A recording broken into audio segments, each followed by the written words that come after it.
In this final episode with my guest, Dr. Shivani Gupta, she discusses the importance of Ayurveda in managing inflammation, improving sleep, and promoting overall health. So, we already talked about in the previous episode about all the different herbs and spices in Ayurveda. And in this episode, the emphasis is the role of circadian rhythm, sleep, detoxifying the body, the brain, the lymphatic system, and preventing all this buildup. So if you're interested, stay tuned. Real quick, is losing weight after 40 while still enjoying your social life a challenge? Well, you're not alone, because that's pretty much everybody. On the Over 40 Fitness Hacks podcast, I share insights from my 15 plus years as a personal trainer and gym owner, helping people like you strike the right balance. For those ready to take action, please sign up for my online personal training program on my website or through the link in the show notes. Together, we'll design a plan that fits your lifestyle and helps you achieve your goals without sacrificing the fun. And remember, everyone is different. We will find a program that works. Well, Dr. Shivani, let's move on to our next topic. I think it was going to be a plethora of inflammation, circadian rhythm, detoxing the body. What are your thoughts on that, or how does Ayurveda practice push for that? So what's cool is Ayurveda teaches us this entire preventive lifestyle that when we apply it to ourselves, inherently helps us reduce inflammation. And that's what I find so cool. I'm writing a whole book for Hay House on inflammation and Ayurveda. And so chapter by chapter, all I've done is immerse myself in this topic all year. So I look at it as number one, there is a concept called circadian rhythm, chronobiology. This area of science is exploding right now. So if you just Google circadian rhythm, that comes from Ayurveda. And basically what Ayurveda was saying was, we are from nature and nature is us. And so if we can just live in rhythm with nature, then instead of fighting uphill and swimming uphill all our lives, we'll flow downstream with life. We'll go with ease and flow. And so waking up with the sun, falling asleep close to when the sun sets or soon after, not pushing our bedtime way past 10 o'clock. These are all concepts from circadian rhythm. Not allowing blue light to hit our eyes, really honoring sleep as the most important thing that we do for our health can be very important. So I teach a lot about sleep because a lot of us who love to exercise and work out, I love my leg days, I love to lift. Fitness has always been an important key piece of my life. I know that if I don't recover, I don't get to have those gains. We think we build the muscle in the gym. Yeah, we start the process, but we have to repair in the night. And so I teach people sleep from 10 to 2 on the clock, on the circadian clock. 10 to 2 is what we call pitta time of day, or that fiery time of day. And at night, our body's going to leverage that portion of the clock to clean, to clear, to detox our bodies. Our brain can collect up to 3 pounds of lymphatic waste throughout the year. We now know that from modern science. So cleaning that out, letting the janitor come out and clean is important. But if we don't let that happen, then all of a sudden, we're burdened. We have a toxic burden within us. Lymphatic system is backed up.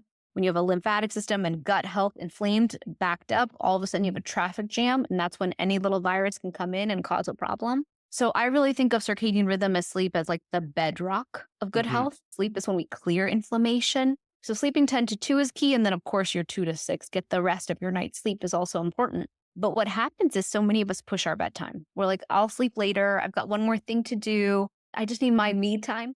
And I always think when I say that to myself at 10 o'clock, I'm like, I just need me time. I'm like, yeah, go to sleep. That is your me time. That's your me time. That's the best thing you can do. Exactly. That's your gift to yourself. Stop saying Instagram is your me time. It's not your me time. It's your garbage time. Don't do that. So I love that Ayurveda taught us that. Another big thing Ayurveda taught us is grounding and moving in nature and breathing in nature. So for me, I wake up and that's it. Hit the road with the kids, go straight to the gym. So building walks and moving in nature as much as you can. Maybe it's 20 minutes on your lunch break. Maybe it's 10 minutes before work. Maybe it's every time you're going to take a personal call or a work call, you just start walking around the building. That's moving in nature. Yeah.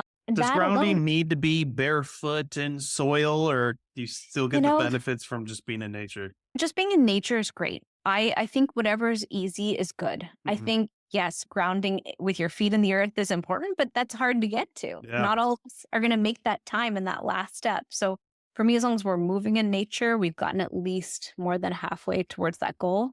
And then that would be like icing on the cake, putting feet in the grass. But yeah, I think as a society, we're just not moving enough. And that alone is so much of the problem. We're not clearing inflammation. We're not moving the body enough for our lymph to move. We're not moving enough for our gut health to be good. Well, I talk about that all the time on my show. The over 40 crowd. It's not that we're working out enough. First of all, you should be recovering more and working out less. But the other is move more. We're just sitting on the couch. Movement, just walking is so much more important for overall health. And then you'll get all the things you want, which most people want is weight loss. But it's crazy how did that switch at 40 and doing less effort in the gym world, which is where I did most of my work as a personal trainer, and now more in recovery, worrying about stress, inflammation, all that kind of stuff. Now everything's just like seamless. I'm like over 40 with probably a late 20s body when my 30s was just havoc. So, Yeah, and that's the thing is we take our bodies for granted. We just assume that we have good health. But one of my mentors taught me that it's in our 20s that we have sleepless nights in college, we pull all-nighters, maybe we have our first heartbreaks, we have so much stress we're under, and we turn on all the light switches of inflammation. Then we move into our 30s, life changes, more responsibilities, big shifts in our lives, more light switches coming on, and we never turn off those light switches of inflammation. And so that's the problem. That's why we have to, once we're hitting our late 30s and 40s, realize our body is screaming for help. And if we don't address it now, our 50s, 60s, and 70s are going to be horrific. We have to address inflammation as early as we can, because the sooner we turn off those light switches of inflammation, the sooner the body can heal, repair, the sooner the body can do everything it needs to do. Inflammation is like this low-grade forest fire. That's why we call it chronic low-grade persistent inflammation. It is just damaging everything. And we're hearing those little alarms. We're hearing the body say, ouch, something's hurting. For me, sometimes it starts with plantar fasciitis. That's inflammation. Anything ending in itis is inflammation.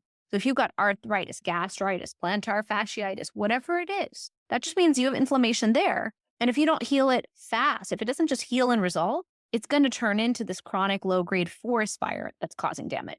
And then we start saying, gosh, I can't remember anything. I can't focus. I don't have the energy. We have a huge list of complaints, but really the best way out of that, to back out of it, in my opinion, is to apply the Ayurvedic lifestyle. So address your gut health, address your sleep, live by the circadian rhythm, eat a diet that's truly nourishing with nutrient variety, nutrient density.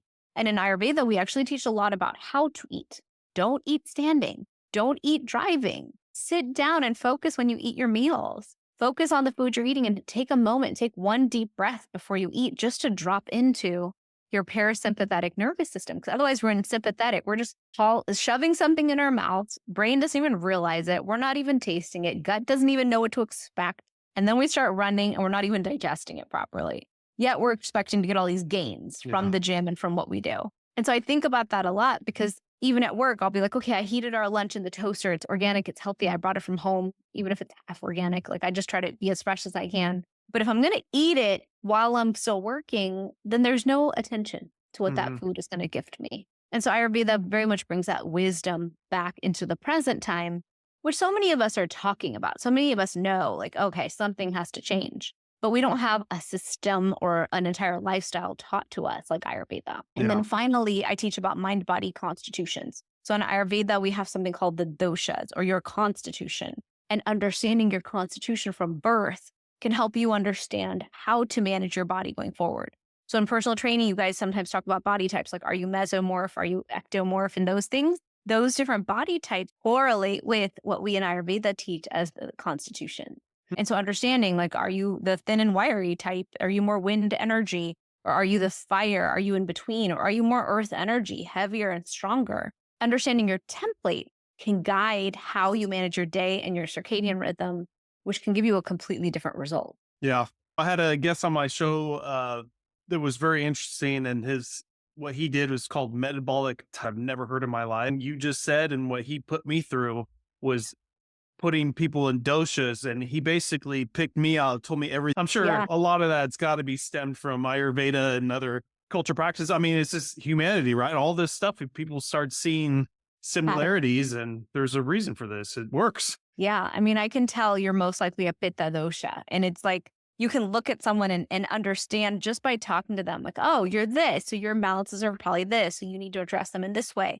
This is the diet you need to have. I'm a very strong pitta by birth. So I managed my whole life according to that. And once I did that, I was more successful. business went better. I didn't burn out and crash and burn every year.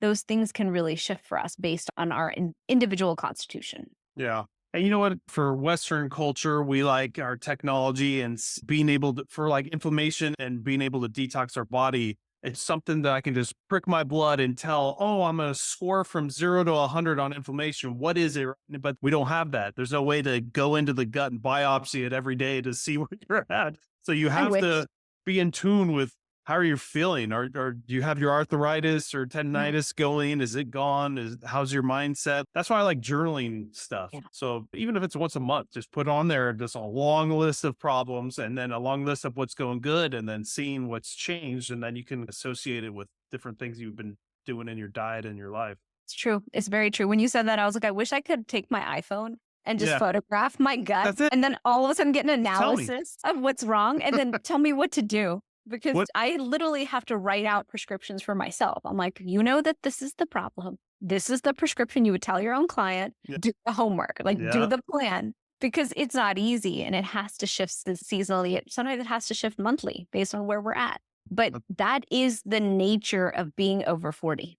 Unfortunately, I was telling my friend this morning, we were walking before the gym and I said, listen, it takes discipline, it takes consistency. What we're asking of the body is instead of going downhill from here, less energy, less mobility, less movement, less function, we're telling our bodies we want to completely defy aging and go the opposite way. We want to like rocket ship, have more energy, more success, more brilliance, more beauty, more everything. Guess what? That comes with work. So, yeah. like, okay.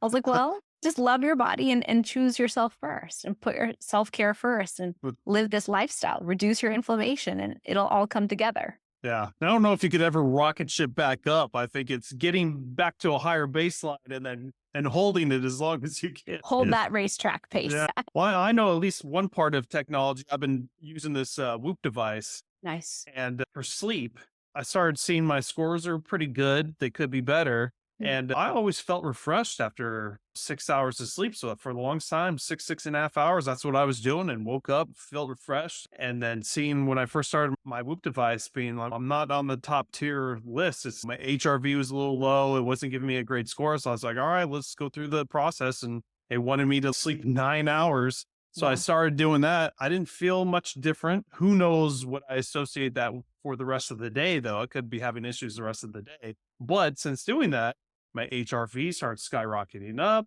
It gave Nice. me better scores. And then I would start journaling everything. Yeah, certain things in my life were getting a little bit better because of getting more sleep. So it's not just always one moment when you wake up, judge everything by that. No, there's more hours in the day to worry about. So True. It's your energy throughout the day. It's how you feel at the end of the day. I look at my day in quarters. So as a mother, I'm like, how am I doing that last quarter?